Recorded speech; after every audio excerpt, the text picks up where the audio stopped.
हमको अल्लाह के करम से अच्छी मच्छी मिल गई है।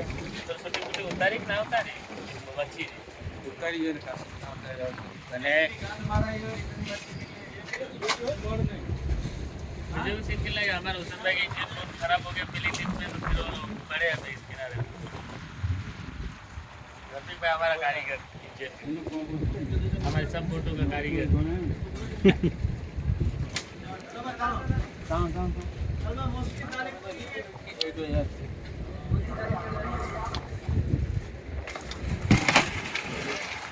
बड़ी गलती है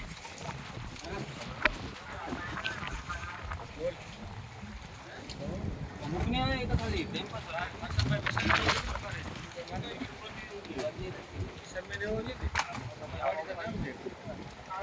બાબતે ભણવા ચાલા બંધ કરી દેજો.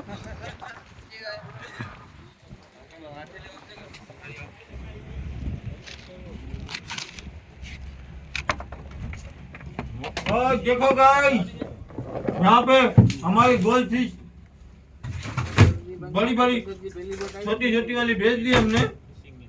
गणेश बहुत दाढ़ी भी खींच गई।